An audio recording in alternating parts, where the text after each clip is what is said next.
বাংলাদেশ সহ ৬০ দেশের পণ্যের ওপরে নতুন করে ১০ থেকে ১২% শুল্ক আরোপের প্রস্তাব যুক্তরাষ্ট্রের। অর্থনীতিবিদরা বলছেন রপ্তানি খাতে এর প্রভাব পড়বে নেতিবাচক। আমাদের কথার আজকের আয়োজন আজ এ নিয়েই, সঙ্গে আছি আমি কিশোর জাহান। সাধারণ মানুষের কথা শুনবো, তার আগে দেখব এ নিয়ে প্রচারিত একটি প্রতিবেদন।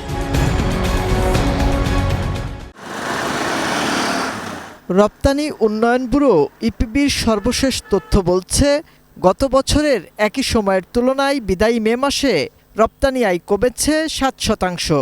দেশের রপ্তানি খাত যখন নেতিবাচক ধারায়, তখনই যুক্তরাষ্ট্রের বাণিজ্য প্রতিনিধির দপ্তর ইউএসটিআর আমদানিকৃত পণ্যের ওপর বাড়তি 10 থেকে 12.5% শুল্ক আরোপের প্রস্তাব করেছে।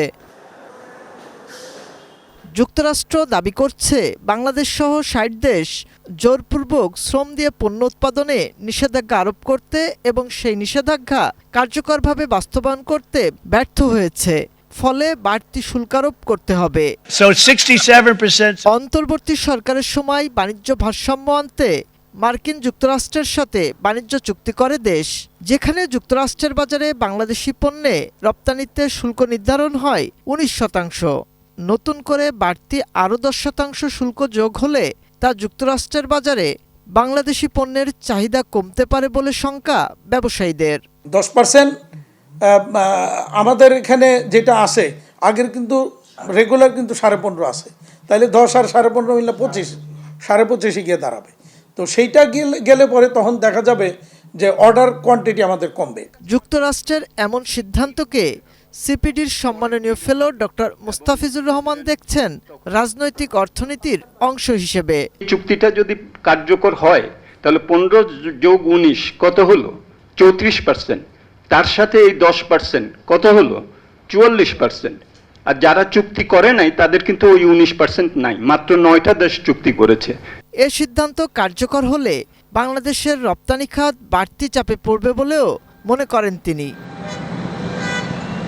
মাহাদি সেকেন্দার, এটিএন নিউজ, ঢাকা।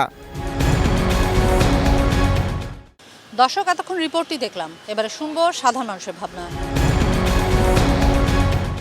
সরকার তো এই ব্যাপারে কোনো মুখ খুলে কোনো কথা বলছে না, পাবলিকের কোনো আশ্বস্ত করতেছে না। গভর্নমেন্ট শুধু আপনার মানুষের বুফে বোঝা চাপাই দিয়েছে। যেমন তেলের দাম বাড়াই দিল, তারপরে আপনার এখন বিদ্যুতের দাম বাড়াই দিল। বিদ্যুতে কত শতাংশ বাড়াইছে এখনও পাবলিক ভালো করে জানেই না, বুঝতেই পারতেছে না।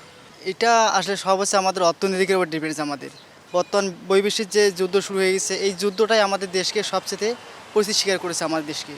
অতএব আমাদের যে অর্থনীতি যে নিকটটা আছে, এটা যদি সরকারের মাধ্যমে যদি একটা আন্তরিকতাভাবে সব নিয়ে আসা যায়, তাহলে হয়তো আমাদের দেশে একটু নিয়ন্ত্রণ চলে আসতে পারে। আমাদের আসলে ওই গার্মেন্টস বলি আরও কিছু জিনিস আছে যে এসব ব্যাপারে আমাদের আসলে ভালো একটা ইনকাম হয়।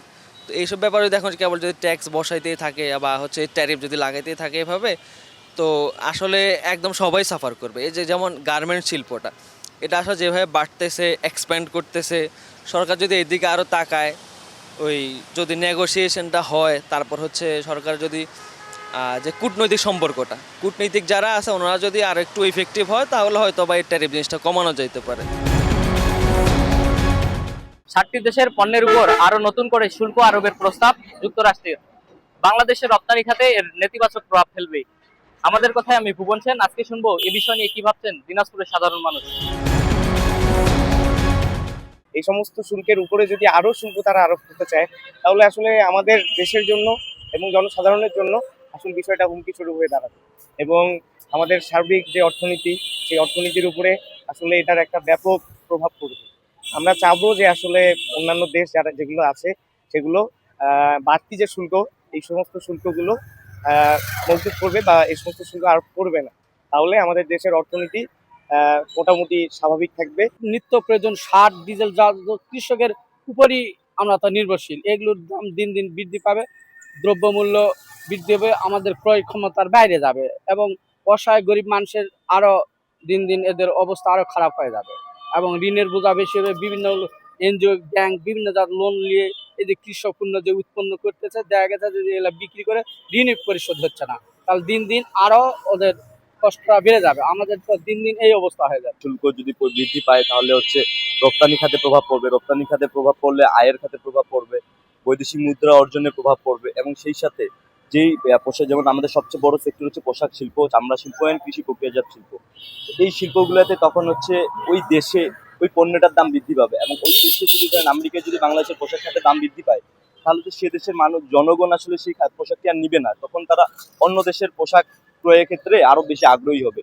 তো সেই ক্ষেত্রে যদি আমাদের দেশে শুল্ক আরো বাড়ে যায় তখন হচ্ছে আমাদের পোশাক খাতের একটা বড় সমস্যা তৈরি হবে। এন্ড যে কোম্পানিগুলো আসলে পোশাক রপ্তানি করে সেই কোম্পানি তাদের উৎপাদন ক্ষমতা হ্রাস করে দিবে এবং একটা শ্রমিকদের বড় সংখ্যক ছাঁটাইয়ের ভয় থাকে।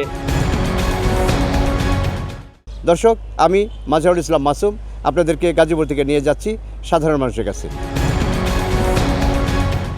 যুক্তরাষ্ট্রের নতুন শুল্ক আরোপ করার কারণে আমাদের দেশে সবচেয়ে বেশি ক্ষতিগ্রস্ত হবে, কারণ আমাদের শিল্প অঞ্চলের মানুষ যারা আমাদের ছোটো ছোটো শিল্প কারখানাগুলো বন্ধ হয়ে যাবে এবং অসংখ্য শ্রমিক বেকার হয়ে যাবে।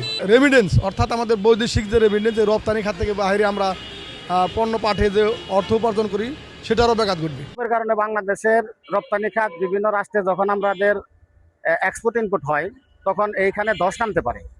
10 নামলে আমাদের জন্য বিপদ, যে কারণে বহির্বিশ্বে যারা মুরব্বী আছে, যারা কিনা গার্জেন আছে, শুল্ক আরোপ যারা করেন, তাদের প্রতি অনুরোধ রইল আমাদের গরিব রাষ্ট্রের প্রতি যেন এই শুল্কটা উঠিয়ে নেওয়া হয়, সহানুভূতিশীল আচরণ করা হয়।